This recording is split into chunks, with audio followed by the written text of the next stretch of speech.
I know I'm involved in fundraising for things. I have been, and you can get people to give. I think important is options. I don't care if you're affluent or poor. Yeah. We all appreciate options, so when there's options, you can figure out how to get yourself to A, B, C, D. If there's only one, you might be precluded from using it.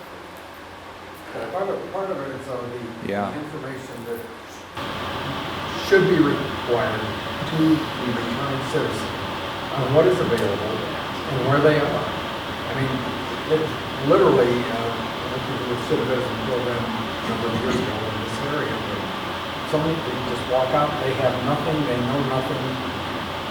Good luck. So providing them with some very easy to use information, documentation. Here's where you can go for food, you can go for shelter, here's where you can go for clothing, here's where you can get transportation relief, what's available, what's not, who can you contact. And this resource could be made available prior to release. Mm-hmm. But obviously, that's got to come from either a public or a private organization. I thought you were going to say something before I wanted you to have a chance to. Well, thank you. Just real quick, I think that's a good point too. That's more on the social side. On the transportation piece of it, I think we saw that a little bit yesterday evening too. But I wonder, I think when I looked at this in the past, especially right now, assuming that folks who are returning citizens can find employment, but sometimes the idea of having a bus or a social group try to help with that is difficult because the on-demand times of potentially when folks might be working. So I often wonder when we're talking about the transportation-related issue on this piece is if we couldn't find some way of what reduces use of transit, think about Uber, think about Lyft, and think about those things. If we're better off financing those types of avenues if needed so that it can hit the on-demand times, might help support that as well. I think Uber and Lyft would be a potential solution there. Again, they would need systems for that, but course. Someone put a program together for that, a charitable program or a government program, either way, or municipal, or city, that could work, right? And in the end, I guess it could be, and it could be for that particular purpose. You got to watch that because sometimes things get used for other purposes than what you intended, right? So you want to make sure that it's used appropriately. I understand that that's the case anyway. I've heard stories about that people use some of the assistance things for other kinds of activities other than what they were intended for. So few that run it for the many, but the key word is, well, how do we support that? The issue is transportation barriers. Yeah. Where's the mix of fixes and the tools in the toolbox to be able to actually, whether it be resources for food or clothing, what are those tools in the toolbox on transportation? Bicycles should be a tool in the toolbox too, because if we can improve our bicycle infrastructure, it is a reasonable way to get from place to place in a lot of areas. Certainly increases your range over walking considerably. Right. But they have tremendous issues with that, so I think they develop the bicycles. Well, if you don't lock them down to the wall, they're gone. Especially in areas where there's people walking. I've seen, If you're not an avid bicyclist and it's snowing outside, that might be where you kind of go, oh, I don't know if I want to get it's not always the perfect solution, in every climate, Sorry, thank you. Your turn. I don't know if we want to talk about this more, but I was just curious from the practitioners who are in the audience, what some of the issues are that you're facing these days. What are the hot topics in the departments of transportation and public works and stuff like that? I'm happy to go. I'm in transportation, but what are you asking exactly about discussions? Pedestrian and bicycle topics specifically. We've heard a lot of academic presentations sort of on what research we're doing, and so does what we're doing match up with what the real needs are from practice? For non-motorized with our busing system, we're definitely trying to find ways to transport strollers, grocery carts, that people take, onto the bus, because once they get on the bus, they have to fold those down and get them underneath the seat. So then there's not a hazard if the bus was to be in an accident. But then that also leaves a baby sitting on somebody's lap. And then if we're in an accident, where does that baby go? And so from these conferences and whatnot, I've been thinking about, some sort of stroller that these new mothers with a lack of transportation can have, where it rolls under the seat, but then the baby is also restrained in the stroller still. So then if we're in an accident, the baby isn't flying in more danger than, somebody else who weighs a little bit more. So those are topics that we're coming up with. And then also more bike storage on the bus, so people can get the last mile and first mile in. As the bike racks, are they used quite extensively? Are you seeing that? Yeah, and there's only 2 bike racks on the bus.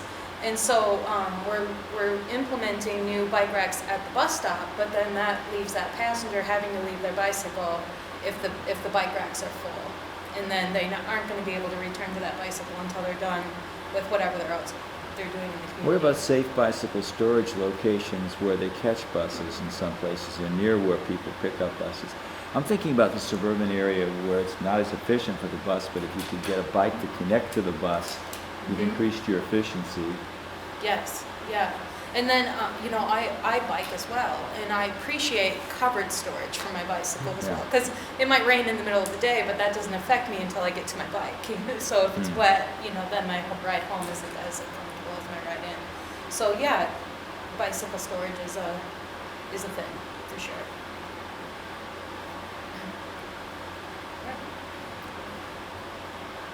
Speaking as a practitioner piece of it, surrounded by 2 road commissioners. I'm Joanna Johnson, the director of the road commission here in Kalamazoo County, so I'll pretend I'm the practitioner now. So I've got a list, because I think this is a great topic of conversation. Certainly from the road commission standpoint, I think the narrative has been that the road commission's against non-motorized. So I think there's a lot of understanding, I think, on the transportation side and how things are looked at and the practitioner standpoint in terms of motorized versus non-motorized. So I think as a practitioner where we have a difficult time is trying to be all things to all users, non-motorized, pedestrians, or otherwise. So I think sometimes that provides conflict points in different areas. I think there are urban centers or townships, there's 15 townships in Kalamazoo County, maybe let's just say 4 that are very urbanized, but then we got maybe the rest 11 of them that are not. So how do you become all things to all people, right? I think network is the key, in my opinion. I think part of the difficulties of non-motorized is if you can't be all things to all people, is there a network approach to build those things so there's connectivity, whether it be off-road trails or otherwise, or bringing those city centers together, or points of interest together on a more network approach. And then I already talked about the narrative. I think part of the conversation on the transportation side that sometimes is a barrier to non-motorized is the state of infrastructure in the state of Michigan. The conversation centered around that, and then how do you build non-motorized when the motorized piece of it, I've heard that we should be concentrating on moving people and not moving vehicles. So how do you balance those things out? I think there's different special interest groups that are out there that I'm learning that not all non-motorized users are the same. There are recreational folks versus commuters, for instance, trail users versus road users. I think there's just a lack of understanding a little bit on all counts in terms of how transportation is funded and the limited funding that's there, the timing of those dollars, some of those types of issues. I say funding for last, only because we can talk about funding all day long, right? But it's lack of funding in our infrastructure overall, so how do you prioritize those things? So there's my practitioner's approach. And I'm sure my road commissioner's approach. What about everybody else? I mean, what are you seeing? I mean, for my road commission, the reason I'm here is I like to hear from all of you, on the transportation side. What are you seeing? What do you think there are in terms of non-motorized?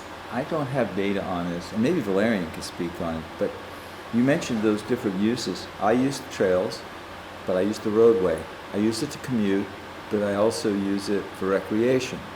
And that strata data may suggest that there are people who do all of the above. And I think maybe increasingly there are people who do all of the above. So I can get my exercise in by commuting to work or going over to FedEx on my bike or to mail something or whatever I have to do. So I get that in. So I'm doing some commute trips, but I'm also doing some recreation trips on a regular basis too, because sometimes I like to ride just for fun, the fun of riding. And there must be a lot of people who do those things. And then I see, and this I see definitely, when you're looking at people who are bicycling, you can see there are people who are doing this for a commute to work. It's the only way they have to get to work. And you can see sometimes if you go to some places you frequent that these people have their bikes parked there, because that's how they got to work. And they do probably ride even on a wider weather. And there are a lot of serious bicyclists who ride all year. Absolutely. And I tend, at my age, I tend not to ride in the winter as much when there's snow on the ground. I will ride in the winter if it's a nice day and things are clear, but I tend not to do that anymore. But I mean, I think so there's going to be those kinds of issues. So maybe we don't see, I mean, we often like to divide. There are the recreational bicycles and the ones who commute. But I wonder if there are a lot of people who are in between and do a little of everything. We have might have data on that. Do we have any data on that? Well, I don't have specific data on that, but in one survey that we did in Ann Arbor and Grand Rapids, what we saw was that people who commute tend to use the on-road facilities. So the bike lanes and shared lanes, they're used mostly by people who are commuting. If it's recreational, then you're going to find people in trails, mostly. On trails, did you say? On trails, yeah. And the funding is different, right? On a transportation, and the other piece is how we fund our transportation in the state is through gas tax and vehicle registration. So think about that. As we think about increasing non-motorized, we're depleting the very source of the funding we use to build the infrastructure. So how do you manage that? So Is that true in Michigan? So Yes. one of the things with, I'm from Wisconsin, of course. Many of our local roadway improvements are draw from property tax revenue, and sometimes that property tax revenue is matched with state funds or federal funds that are gas tax supported. But it depends on the level of the street, whether it's a local street or it's an arterial. And then once you get up to the freeway level, it's all gas tax and other types of funds like that. Sometimes we have to shift money over from other parts of our state budget, but there are a lot of local property taxes that go into our local streets in Wisconsin. So I don't know if that's different. No, we don't have that. Interesting. Correct. And that's why I say funding for less. But then Yeah. the other piece to it is, I think, in some of your studies as well, is how do we figure out a lot of engineering, let's talk about design engineering, non-motorized or otherwise, is built on data. So how do we get the data on where do the riders ride, and is it commuter or recreational? And that's sometimes the hard part too, right? Is I think we've worked a little bit on that, right? Or how do you come up with the data on that so that we can build a system that folks are utilizing for whatever their approach is. Maybe on funding, Holland area, there are villages for non-motorized trails. So there's a property tax methods if the public and communities will support it. Street improvements, we do have, there's an option for people to petition the road commission for their local street, their neighborhood streets. So we do have some property, similar to property tax methods. With the River Valley Trail here to help correlate counters with actual use. There was, for a couple of summers or years, surveys were done. There was a Michigan State study, but it worked to correlate counter data with what are people doing on the new River Valley Trail. So when I think of Strava, if people would work on some survey type information, that's personal with things that come out of Strava, you could start to say, oh, this is kind of, it helps us understand what's in the Strava data. There was discussed on the licensing that was available for the study that was discussed yesterday. Basically, I'm a Strava user. When you sign up, it's how much information you want to give, with the understanding that anything you give them may and will be used, because they're part of the structure.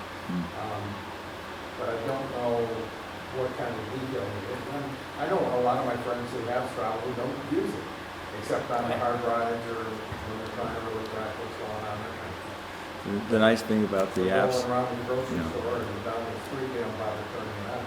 the nice thing about the roadway apps is that they're being used all the time on your smartphone, and so you're knowing when there's a delay ahead, and it can reroute you. Yeah. The Strava data could be that good, where it's where they're actually picking up the data in that way. We'd have more complete data, right? Than that turn it on, turn it off. So on my right, I can tell when we as the commissioners close the road because it's flooded. And sometimes you get a surprise on your bike when you're out. Yeah. You don't have that kind of information available. There could be an algorithm to determine you're on a bike. Yeah. Once the algorithm's set, if you agree then, they can say, we'll pick up when your smartphone detects that you're now riding a bike, it'll upload the data, the data will go to Strava. If that's the case, then we'd have the complete data we're looking for, right? That would be much better. But then you get into the information sharing with some people like Waze, Waze was fantastic in the LA area. I used it myself all the time when I was there, but people started having problems with what was being recorded on Waze, or the speed traps on or something. Yeah, I know, that was one of the issues, right? Yeah, but just I want to comment on the Strava data.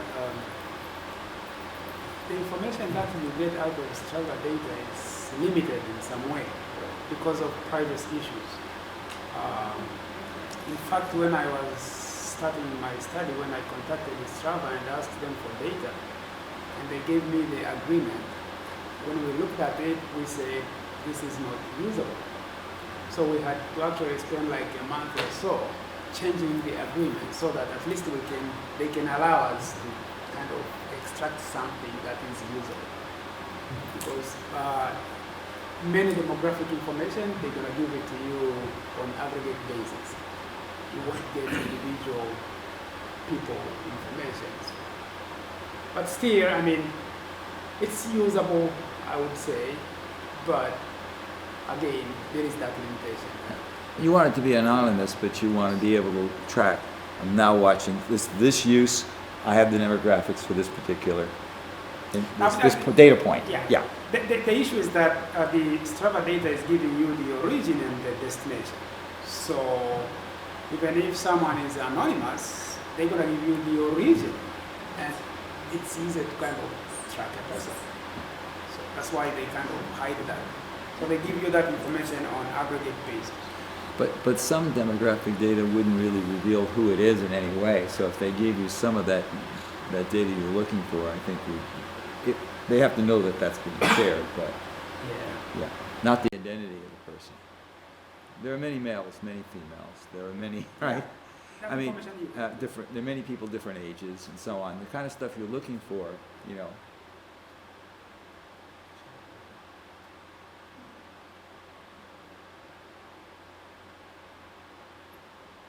With the road commission had on here, one data is important to us, but knowing there's been a study done, our 2045 plan that says these are routes that bicycle use. Some data that would say, well, what's the use? How do we make value judgments? This is a more heavily traveled route people use on bicycle. Well, this is A versus B, so you can make those trade-off decisions. Where do we apply resources?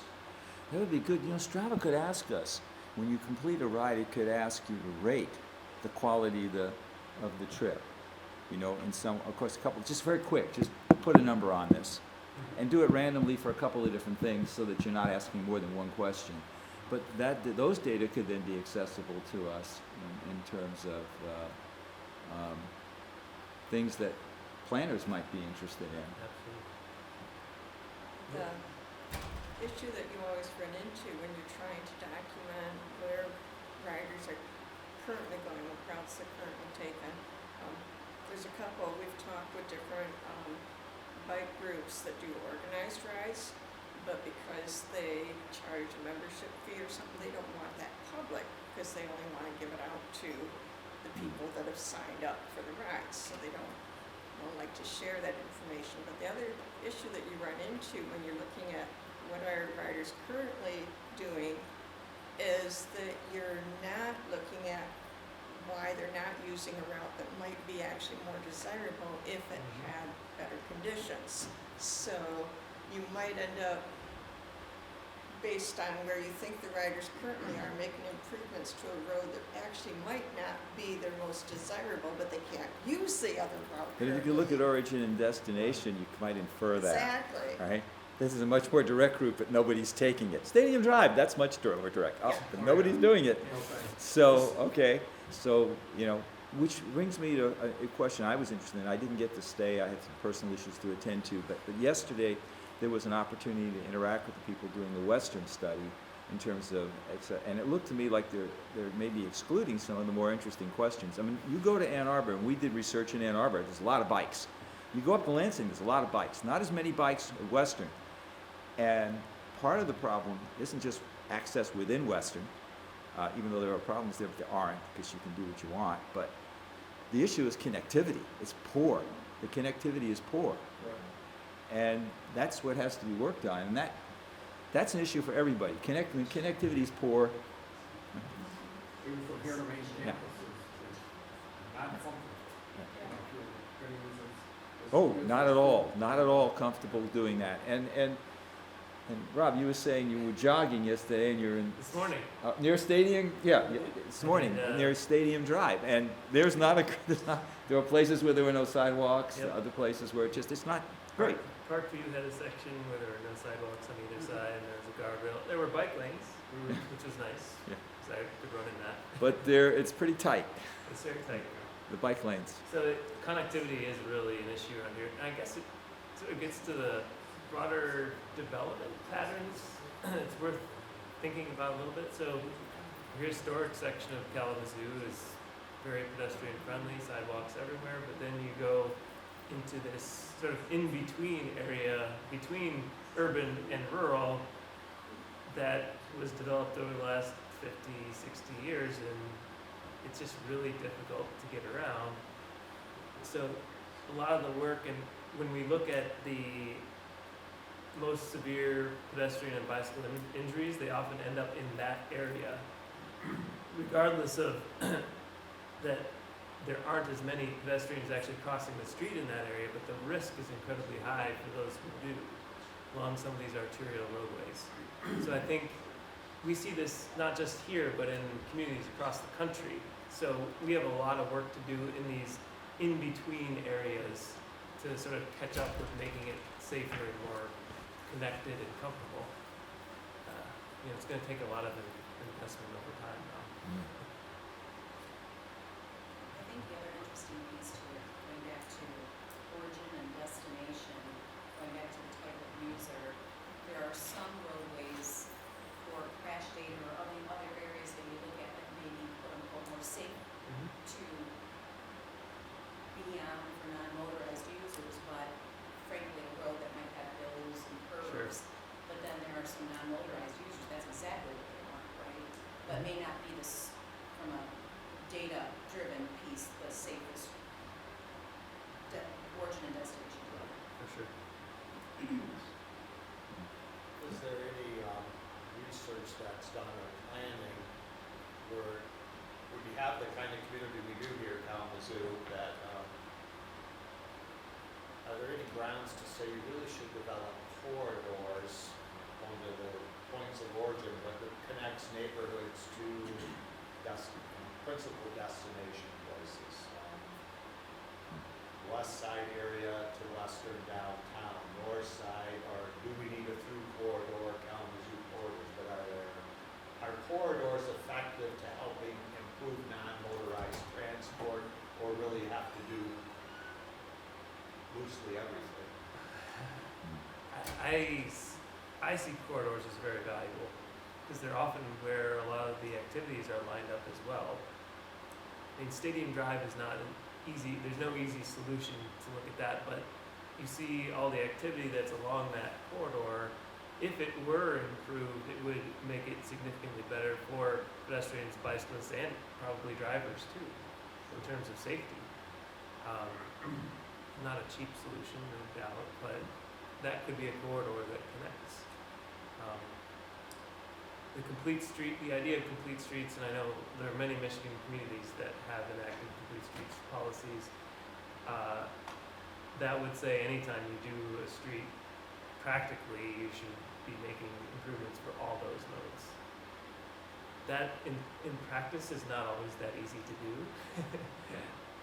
but at least conceptually, if it's thought of at the beginning of the planning process, at the beginning when the funding has been identified, you have a better chance of getting better infrastructure for walking and biking built into the process. The problem with that is that it's done in a sort of piecemeal basis where the projects come up, so you don't necessarily get a connected network for 30 years, but you have to start somewhere. Anyway. Just to add on to that, when the Complete Streets Law was passed here in Michigan, a relatively unknown piece of that was also passed were changes to the Master Plan Act, where when a community is doing an update of the master plan, there are required components under transportation that they have to consider and address. One of those ideally would be the connectivity to other communities. There's not been a lot of education on that part, and I think it would be really valuable for that to be more known. But the other issue is so many communities struggle to do those updates of the master plan. They don't have the resources. They put it off and they put it off and they put it off. So you're not getting the updates frequently, and they're not doing that planning work that would help identify, are there transportation corridors where we should be doing more with non motorized. So I think that would be a key piece. I know some communities, East Lansing's one I can think of, have put it into their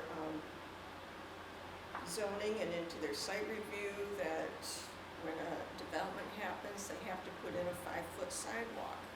That's something that doesn't get done in many communities. It's a simple change, it's effective, it makes sure that they're a more walkable community over time. Another community I know of has put an ordinance in place that when there's a change in ownership and there's going to be an upgrade to a building, that it meets their new guidelines so that it becomes more walkable. And over time, they estimate like every 5 years there's a major change through developments and redesign that they're getting to the point where they want to be in terms of being more livable, more walkable, more bikeable. It's such an important point. You got to take advantage of the process that already exists, first of all. And if money is being spent to make changes in the built environment, we might as well make that work for walking and biking too. So to the degree you can, those are great examples. That's true. That's true. And I think being rational too in terms of plans. There's no sidewalks on my street, but there's no need for a sidewalk on my street. I tell you that. There is no need for a sidewalk. So what There's you're saying no is there's that no it's traffic. It's already complete. Yeah. It's a complete. Yeah. It's a complete street. It's a complete street As it because is. people use it all the time, and there's no need for it. But that's not true of everything. I mean, once you get to a collector, there's a need for it, right? So there's very few cars, and there's junior collectors that would also benefit from it. Okay, perhaps, but when you get to streets that pretty. The key, though, of course, on a street like your residential Yeah. street is that the cars go slowly. Oh yeah, You can't have somebody and there aren't driving very many of 30 them. miles an hour Yeah, down and the there street. aren't very many of them. So all of those. So you need to have a good heuristic to determine what's needed here and what's needed there and why. I think it's worth talking about speed more. I We think don't- so. We don't talk about Yeah. it enough as a profession. We often focus on facilities and providing, the appropriate space and good design at intersections and thinking about that. But the speed of motor vehicles has everything to do with how safe you feel and how safe you actually are in terms of an injury that might occur. In fact, increasing the chance of a crash. Go ahead. I think so. Yeah. Mm-hmm. that makes a lot of places much more accessible Our discussions and safe. in Michigan about automated enforcement, they have not gone anywhere in Wisconsin at this particular point, but it's an idea that gets tossed around from time to time. Our law enforcement is strapped for what they can do, and automated enforcement may be a solution that can help traffic safety. It's That can. worked in a lot of other places. But design also works some for that. Oh, absolutely. Yeah. There's a number of things, that features we have available I to us. think versus just enforcement, you know, it's like a flash on a sign that tells you your speed's excessive, it's 25. Carrier Gable was showing the arrow board to say, hey, you're approaching a curve, if your speed's too great, it'll flash. But we could do things that are kind of help change, raise people's consciousness of what's happening. There's a pedestrian in the vicinity, you're approaching a crosswalk, now the sign flashes or your vehicle says pedestrian ahead. I don't know what it is, but there's things we can do to help us be conscious of what's in our world. And there's the culture change possible that I mentioned yesterday. I did a study for FDOT, Florida DOT, for Orange City had less than 10,000 people, but they were hitting that one year about a dozen children going to and from school, one killed. Atlanta probably doesn't have that many kids hit going to and from school. There's Orange City. So they were in the Volusia County papers there, for the big paper, all the time. And so they didn't have sidewalks. So kids everywhere going with their bikes and walking, crossing. It wasn't just pedestrians, bike and ped going to and from school. So, but I also noticed cars were going fast to get to work and drop off the kids. Speed was an issue. So I told the police, you can't build all the sidewalks overnight. You really need sidewalks, but I'm not going to tell them they're going to make sidewalks for the entire city for all those corridors. Mostly the corridors needed the sidewalks. But, so I said, you're going to make the speed limit in Orange City. So how do we do that? So I said, here's what you're going to do. It's summer now. You're going to go out and tell them you're doing this, bring everyone to the schools and tell people, here's why we're hitting our kids, we're going too fast. And get their blessing, because if you don't have their blessing, they're going to shut this down in 24 hours. Then you're going to go out, and here's how you do the enforcement. Anyone who's 2 miles an hour over the speed limit, you're going to pull over. Well, pull them all over. That's right. And you'll be a big traffic jam getting to work. A lot of people are going to be late to work, but they understand this is going to happen. You're telling them you're going to be enforcing like gangbusters. And you give them a warning, telling them about the kids, and they say, I already know, officer, yeah, you're right, I'm sorry. And that's what they got. It's the main response, I'm sorry. Only one call to the mayor. And the mayor just responded, where the hell have you been? We're hitting our kids. So, all right, I followed it for 3 years. They didn't hit one kid. They lost the baseline speed data collection on me, or I'd have published it. They did. They lost the data. They put stuff out, they had stuff, and then they lost the data.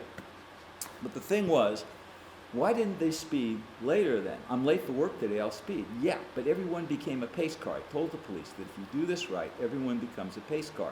So you said, why are they going so slow? Oh, right, we're not supposed to hit the kids. There's the motivating operation. Really, nobody wants to hit a kid. Nobody wants to hit anybody, pedestrian. I mean, normal people just don't want to do that. And you can get people to buy into something, and then you change the culture. Now all of a sudden, people are really being careful when kids are going back and forth in school on a community-wide basis. It is possible to get that kind of a change, is what I'm saying. And so we shouldn't give up on trying to change the culture. It is worth changing the culture. I love that story, and I'm so sad that they lost the data and they could never publish it. But so was I. Yeah. How big is that community? I'm just wondering in terms under of 10,000, but just a little under 10. They're a little over 10 now. People. Yeah, that's and it's easier, by the way. The Yeah. smaller the community to change the culture, Yeah. the easier it is. Unless that culture's connected, like you're talking, people are talking with each other. In a community where people walk and talk to each other, the size becomes a little less relevant because stuff spreads. And if you can make something a talking point to people. Yeah. I'm just wondering, like around here, if you would do something like that at like a county-wide basis, or if you would do it in individual municipalities that feel like they have more cohesion or something like that. Like, where's the potential for that type of social change? Yeah. I'll just share that I got a call on that very situation 2 days ago, from a school where, they feel there's a speeding issue. From the parents that are dropping off and picking up the children, looking from my standpoint as, what can we do? And those are some of the things, that's exactly what I suggested, is some education, because it's the very folks that are using we're not using busing as much as we used to. The buses we're doing a lot of more of the dropping off and picking up. There aren't as many kids riding their bikes to school. I mean, at least I think that's what data is showing. So then, if there are still more drop-off and pickups in terms of changing the culture, are there things we can do where if there's a bus system, we ride the bus? I mean, I know that's totally, nobody wants to do that. But how do we educate the very parents and saying just almost the exact same thing that you said of how do we work together, in terms of educating and saying you can't speed, right? You have to allow that time ahead of time. It's almost the exact same thing. It's the same thing. But I didn't mention one of the things that some of the people, when they initially got together, thought we got to educate the children. And I said, we can educate the children, but don't count on your kids, your elementary school kids, junior high students, and even your high school students. Don't count on them being reliable. You got the cars. If you go slower, you won't hit them, right? And there are speed limits posted, and and they are the limits. Particularly when those kids, they didn't enforce the limits as limits at the time, but they certainly enforced them when kids are going back and forth to school with no cushion, or little or no cushion. So I mean, because what we know about children, and what we know about adolescents, even what we know about high school students, you can't count on them quite the same way. And so, sure, I'm not saying don't educate them. I believe in that, educating them, but don't count on that as being your solution. And the flip side of that, what you're getting at, I think, is a sense of drivers to really take responsibility over safety on the roadways. And I just think our messaging at the national level and probably at state levels too, for a long time has been to drivers, keep yourself safe. Wear your seatbelt, don't drink because you could kill yourself if you're kill yourself. It's not. The messaging has not been about, hey, keep somebody else in your community safe, because you could hit them, whether they're in a car, whether they're on a bike, whether they're a pedestrian. So I think that still has a long way to go to get people as drivers to think about the other people on the roadway rather than themselves. I mean, of course, yourself too. But Well, they think of themselves as invincible, but they don't necessarily think of others as being invincible. yeah. I think it's broader than just vehicles, or people driving vehicles. We were on our bikes and there's a pedestrian in the non-motorized path, and you're thinking, why are they there in my way, especially if it's two-way traffic? Then I'm thinking of these segues. I'm all for people that need the hand up for mobility, but my thought that went through, do no harm anything slower or of less mass. If you're on a Segway or a bike, whatever it is, or vehicle, I mean, if they're disproportionate to you, you have your point, you have a responsibility to what's all below you. Yeah, and I was getting that sense in their 2-hour licensing training that he was talking about. I was getting the sense that as a part of that, they talk about how to be careful around pedestrians. He didn't specifically say that, but my guess is that it'd be worth asking a little bit more. And to keep that in people's mind as they continue to be users is going to be really important. Yeah, if one of those collides with you and they're going at the 12 mile an hour, Yes. you're going to get hurt. Yes. Yeah, and if a bike and a pedestrian collide, Yeah. people are going to get hurt. Yeah. I'm Fred Fenn. I'm a professor from University of Michigan Dearborn. So 2 years ago, we did a study about driver-bicyclist interaction. So we used what we call naturalistic driving data. So we have cameras in cars. So for that data, we look specifically how driver overtake bicyclists. And from that data, we got a lot of very interesting conclusions. One of it is basically, we looked specifically what driver were doing right before overtaking bicyclists. What we found is the percentage is similar. 8% of the driver were doing something visibly distracted within 5 seconds before overtaking a bicyclist. So it sounds like a very small percentage, but that 8% may kill you if you're someone's riding. Well, I think you also, if I remember your study, they pass closer as well, correct? Yes, they are. They pass. So when they are actually, so we had two different kinds of distractions. One is eyes off road, like texting. One is making phone calls. We found that when they're actually eyes off the road, they are passing significantly closer.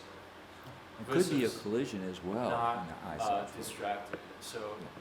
So that 8% basically translates to about one distracted overtaking for every 13 times you are overtaking. So think about it when you're riding a bike on the road, how many times, for just one ride, how many cars pass you for just one ride. So I think that's a big part of the non-motorized transportation. It's basically the driver education, training, as well as the law enforcement. That's a fascinating study. Did you look at all at different corridors where you'd have many bicyclists that were being passed versus other, you may have been since it's in the car-based study, it's hard to do this, but. Yeah, we have not. Because there's I would imagine that drivers might pay more attention if there's a corridor where there are lots of bicyclists, so they're used to seeing them versus somewhere else when they weren't. Yeah, we do have urban and rural areas. Yeah. We did not look at specific corridors, but another interesting finding from the study is basically for the 2-lane roads when it's like a 1 lane each direction and there's a double yellow in separating those lines. What we found is basically even when it's a straight road with no oncoming traffic, a lot of drivers do not move over when overtaking a bicyclist. So even though you can literally, I think in a lot of European countries, that actually is a preferred way to overtaking. You just move entirely to the other, cross over that double yellow, move to the other side. But a lot of drivers here don't do so. I think part of the reason, based on my understanding, is the double yellow basically suggests a not to crossing, and they may think that I'm not supposed to cross to move over to the other side, even though there's no traffic there at all. So that partly also, I think, contributes to a lot of conflict between the driver and bicyclist. They may think, why you are in my lane, I'm stuck behind, even though I cannot move over. I can say in Kalamazoo, and I think, I don't have hard data on this, but since the crash, many more people cross the double line. I agree. And we're seeing it. And of course, they wait for a gap in sight distance. You see that too. I've never seen anyone do it dangerously with me when I'm cycling. So, and I don't when I go over to pass a cyclist. So I think people are it can change culturally when in an area, and there are variables that influence that. And perhaps in the other area where you were looking, there wasn't that. So more people are looking at that as a hard line. Of course, if they knew the law, they'd realize they are able to cross that double line when they have the sight distance and it's clear, because that is a slow-moving vehicle. I don't like to call us, but we are a slow-moving vehicle, and I think you can justify it by that under the Motor Vehicle Act. Yeah. We also found a lot of people cross the line, but almost 0% complete crossover. Right. Yeah. To use the whole width of the road to overtake. Yeah, they use what's necessary to get a good. But around here, a lot of them do. A lot of them do here. I've seen That's more of good. it here than I did before, since that crash. Yeah. Yeah, but Yeah. I think a lot of education can be done just so that people are aware of what's the best way to. I think from a traffic design engineering standpoint, that's the thing we try to look at is where's the double yellow needed in the first place, right? Right. Because to make sure that we're putting them out, we're not just repainting over what was there, but if we made some changes, do we need the double yellow in the same one? Maybe not, right? Things change, land A lot use of changes places they around use us. it for sight distance. They use the double yellow when we don't have appropriate sight distance to pass. Correct. So I see places here, where you see the double yellow line, straight arrow road, and it's got a double yellow line. And full visibility. Yeah, But you're saying when Doesn't there isn't see- more visible, is that what you said? yeah, that's, when there isn't is when there's, So you're not teaching people that it means something in Yeah. particular places. People are not associating it with what Yeah. it. You'll have to tell me where that is, I'm curious. on Bronson, going from White's Road down, it's straight arrow, and you see a double line. Okay, well, that's not my jurisdiction. Yeah. That's a good thing. Maybe it's the same one. I could be wrong. Yeah. Hey, you were going to say something. No, I'm just kidding, but I mean, we do try to look at that for that, what's the proper use in the first place, right? Yeah, Because yeah, they're- absolutely. I think another key piece too is, like anything else, like driver behavior, bicycle behavior, that's another new rules of the road. Bicyclists are all different too, back to maybe those that are a bit more seasoned or, versus the recreational. Sometimes not everybody understands the rules of the road. As motorists are always too, Sure. for the bicycle.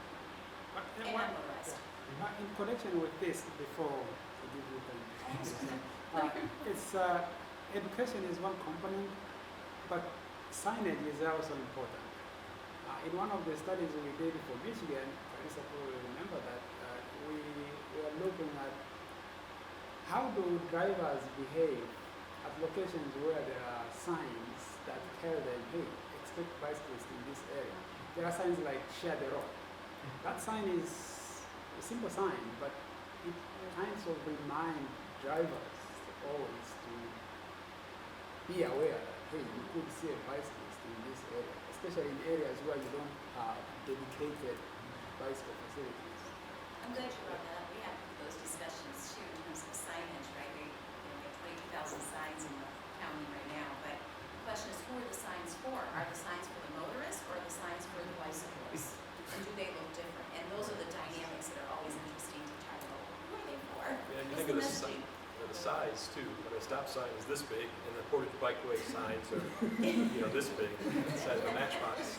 Oh, you're going slower, so you have more time. Yeah, but then you're moving But who forward. are they for? But Are they for first. bicyclists Yeah. or for the motorists? I think in California there was a big discussion about that specific sign of share the road. Because drivers were thinking that's for the bicyclists. Yeah. You should supposed Share to with share me. the road.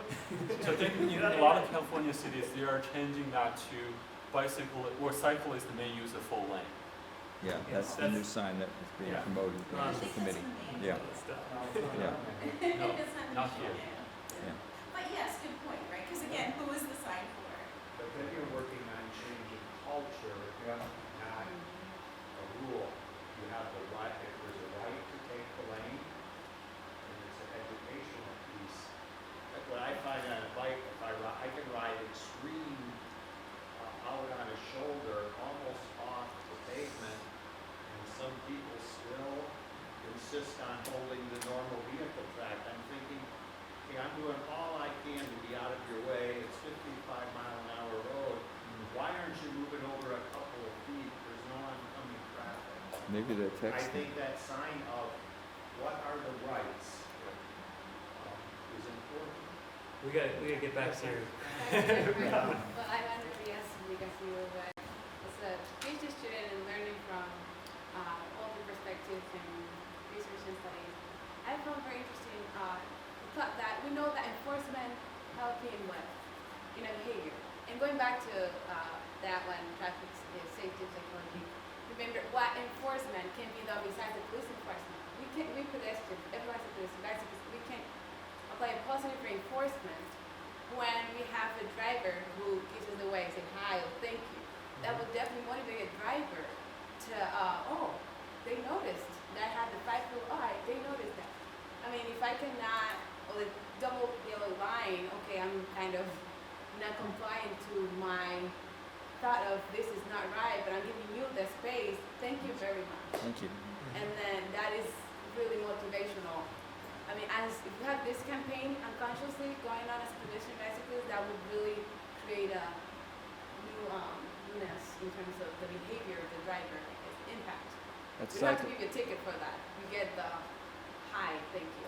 Cycle Savvy promotes that very much, communicating with the driver and thanking the driver. I think that's important because that builds up good relationships with the drivers. And makes them see, and they want to do more of that then. And it's the same way when somebody, you give a gap to somebody and they pull out, they wave thanks to you, and you feel pretty good about it, and they just go like this, like I'm the king or queen, and pull out, you feel a little pissed off. I mean, I just gave you a break. Nobody else is giving you a break. Can't you acknowledge me? And I think that that kind of acknowledgement is important to people. And it sets the occasion, you know. And also doing things that annoy cyclists on purpose on a ride is not a good idea either. Because now you're just producing negative kind of. And you don't want that. You want cooperation between users. Connection and bonding, and I like that word, some kind of a bonding. Screw you is not a good message to put out, right? It never gets good results. It always gets bad results, right? And excuse the language, but that's essentially, when you say it that way, you see that it gets what I'm talking about and how it gets bad results. And at the end of the day, we're all road users, so we better be good.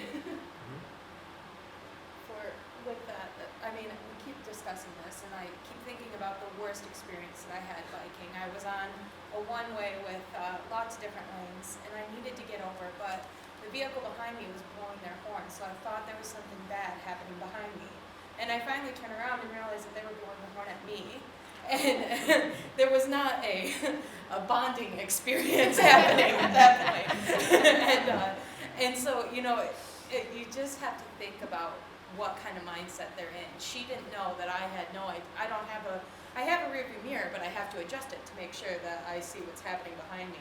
And so I had to turn around and realize that was just me and the motorist on the road. And what do you do in those situations? You know, it's the education of everybody's perception, for sure. Yeah, I think education at some level can do so much. I think enforcement is also extremely important. Well, underlying all that, and Ron made this point before, design at its core is what makes the interaction safe and convenient to begin with, and to some extent the education and enforcement are the band-aids that you need to put on if the design is not done in a way that works well. But culture is a big part too, though. I mean, and that should generate, there's always going to be things going on the road at times, and you plan something with this road work or whatever. I mean, the culture, having a positive culture is really important about mobility and about other people and looking toward other people's needs, as well as your own, not just yourself. Selfish kind of way of approaching the roadway is not usually a healthy way to approach the roadway. Leads to problems. Everybody's selfish, we're all going to have lots of crashes, right? So that's where that give and take is so important, and I think building the culture would be valuable even with a well-designed. Yeah. But it becomes less critical, I think. But still is. I think it's still important. It makes for a better experience. Travel experience is important, and a good positive culture makes for a positive travel experience. It helps to do that. And though I emphasize design, I absolutely recognize the reality that to fix all the problems that we have is probably 100 years away in terms of how the built environment changes. And when we talk about Vision Zero, it's probably realistically a much longer time frame than people are considering it now. But it doesn't mean that we shouldn't be going in that direction.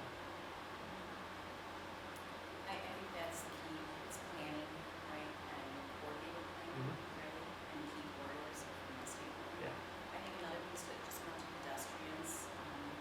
I think the other key piece, and I'll say education, maybe it's enforcement. I don't know, especially in some of the busier network streets when you're designing a proper crosswalks at intersections, and you still have a lot of folks not using the safest area to cross, and those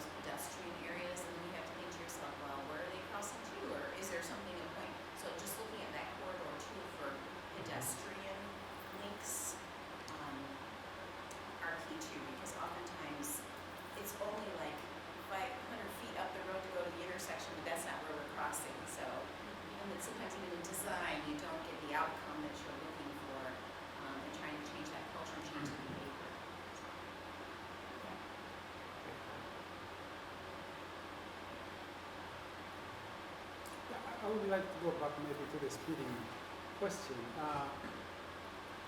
I know there is a debate about methods for setting speed limits. And it's always a question of are the speed limits appropriate for all road users? And the traditional way of setting speed limits is using the 85th percentile speed. Yeah. So maybe this question is for those practitioners. I mean, how do you feel when you're looking at the speed limits that you are setting? Does non-motorized users come into play? How much emphasis do you think is put on non-motorized users when those speed limits are set?